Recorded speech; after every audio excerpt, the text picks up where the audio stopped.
नमस्कार दोस्तों, इस नए विश्लेषण में सभी का बहुत बहुत स्वागत है। आज हम एक ऐसे विषय पर चर्चा करने वाले हैं जिसे हम रोज महसूस करते हैं लेकिन शायद पूरी तरह समझते नहीं। मौसम और जलवायु, यानी वेदर और क्लाइमेट। बिना किसी बोरिंग एकेडमिक लैंग्वेज के आज हम इसके एग्जैक्ट डिफरेंसेस को डिकोड करेंगे और देखेंगे कि आखिर हमारा आसपास का वातावरण काम कैसे करता है। तो चलिए पूरी एनर्जी के साथ इसमें डाइव करते हैं। आज का एजेंडा बिल्कुल क्लियर है।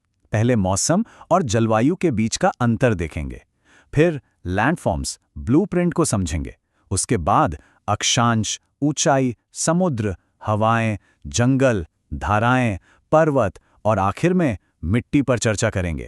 तो चलिए शुरू करते हैं भाग 1, वेदर वर्सेस क्लाइमेट। मौसम यानी वेदर, ये बेहद डायनामिक होता है। दिन में कई बार बदल सकता है, जैसे सुबह ठंड है और दोपहर में कड़कती गर्मी। लेकिन जलवायु यानी क्लाइमेट, वो बिल्कुल स्टैटिक होता है। इसका पता लगाने के लिए 1 या 2 दिन नहीं, बल्कि पूरे 30 साल के लगातार ऑब्जर्वेशन और एक सॉलिड एवरेज की जरूरत होती है। चलिए इसे एक बहुत ही मजेदार और रिलेटेबल एग्जाम्पल से समझते हैं। मान लीजिए हॉस्टल में एक नया रूममेट आया।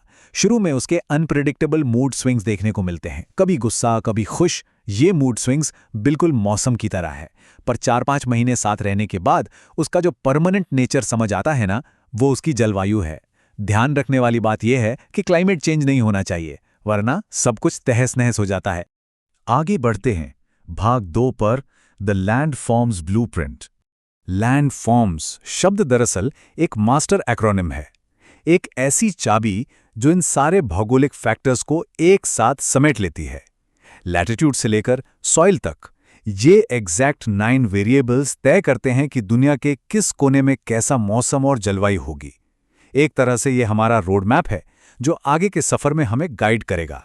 भाग 3, लैटिट्यूड और एल्टीट्यूड, यानी अक्षांश और ऊंचाई। कमाल की बात यह है कि लैटिट्यूड का डायरेक्ट असर न सिर्फ टेम्परेचर पर, बल्कि हमारे इंसानी शरीर पर भी पड़ता है। जैसे केरला इक्वेटर के बिल्कुल पास है, वहां डायरेक्ट और तेज धूप आती है। इस धूप से बचने के लिए वहां के लोगों की स्किन थोड़ी मोटी और बॉडी में मेलेनिन ज्यादा होता है। वहीं कश्मीर एक हायर लैटिट्यूड पर है। धूप कम होने के कारण वहां स्किन पतली और मेलेनिन कम होता है। हमारा शरीर क्लाइमेट के हिसाब से कितनी परफेक्टली अडैप्ट होता है। लेकिन यहां एक ट्विस्ट आता है। चंडीगढ़ और अरुणाचल प्रदेश लगभग एक ही लैटिट्यूड पर हैं, तो दोनों जगह मौसम एक जैसा होना चाहिए, राइट? बिल्कुल नहीं। यहां एल्टीट्यूड यानी ऊंचाई अपना खेल दिखाती है। अरुणाचल प्रदेश की ऊंचाई ज्यादा है, इसलिए वहां ठंड होती है, जबकि चंडीगढ़ गर्म रहता है। एल्टीट्यूड हमेशा लैटिट्यूड के असर को पूरी तरह बदल सकता है। यही वजह है कि इक्वेटर पर होने के बावजूद वेनेजुएला जैसी ऊंची जगहों पर ठंडक रहती है। भाग 4, ओशंस और विंड्स, यानी समुद्र और हवाएं। जो शहर समुद्र के पास होते हैं, वहां टेम्परेचर हमेशा मॉडरेट रहता है। एक बड़ा हैरान करने वाला एनेक्डोट सुनिए। दिसंबर के आखिर में जब लोग शिमला में बर्फ में जम रहे होते हैं, ठीक उसी समय मुंबई में एक टेलीविजन शूट के दौरान रात के 11 बजे भी इतनी सख्त और ह्यूमिड गर्मी थी कि लोगों को चिल्ड एसी चलाना पड़ा, और फिर भी लोग पसीने से तर थे। कोस्टल एरियाज की गर्मी कुछ ऐसी ही होती है। पर अगर एक परफेक्ट बैलेंस चाहिए तो पुणे इसका बेहतरीन उदाहरण है।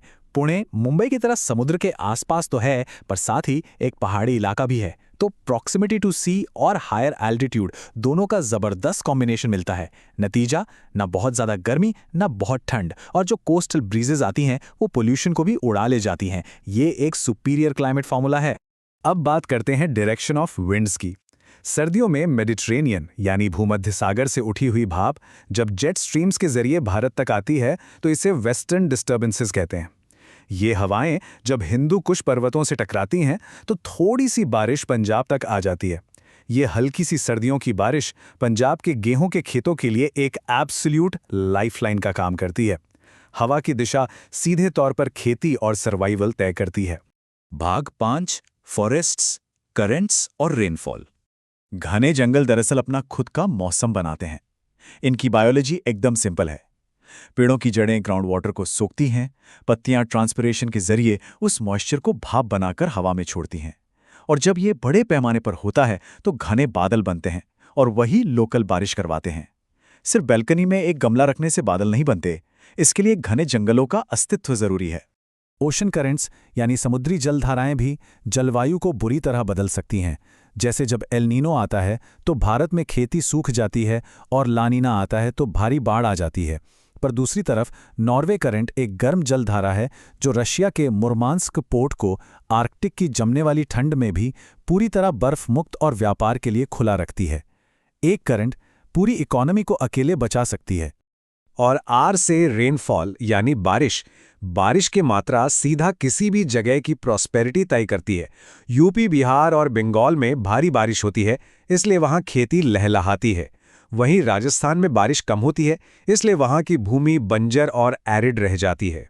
आखिरी भाग माउंटेन्स और सॉइल, पर्वत और मिट्टी, इस पूरी पजल के सबसे स्पेक्टैक्युलर पीसेस।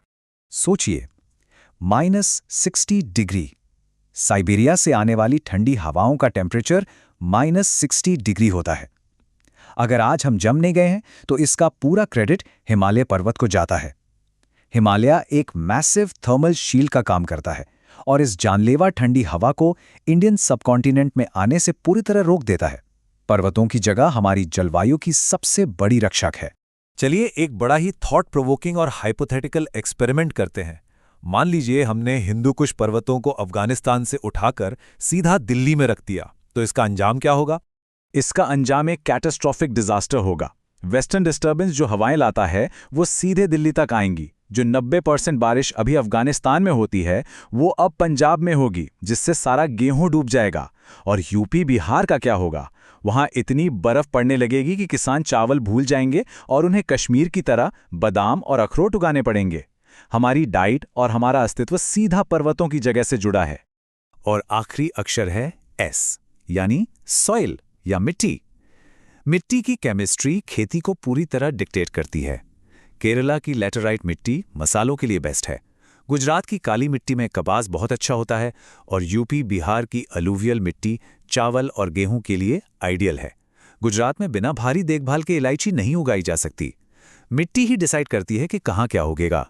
तो अब जब लैंडफॉर्म्स के इस पूरे साइंस और फ्रेमवर्क को समझ लिया गया है, हम इस निष्कर्ष पर पहुंचते हैं कि भारत के इस विविध और कॉम्प्लिकेटेड वेदर पैटर्न को एक नाम दिया गया है, ट्रॉपिकल मॉनसून, यानी उष्णकटिबंधीय मॉनसूनी जलवायु। ये सारे भौगोलिक तत्व इसी विशाल सिस्टम का ही हिस्सा हैं। आज सक्सेसफुली उन ताकतों को डिकोड कर लिया गया है जो हमारे वातावरण को आकार देती हैं। लेकिन सोचने वाली बात यह है कि ये इतना पावरफुल ट्रॉपिकल मॉनसून सिस्टम किस तरह से 1 अरब से ज़्यादा लोगों की इकोनॉमी और रोजगार को अकेले ड्राइव करता है। अगले विश्लेषण में इस मॉनसून के मैकेनिक्स को और करीब से जानेंगे। तब तक के लिए ऐसे ही सीखते रहिए और समझते रहिए।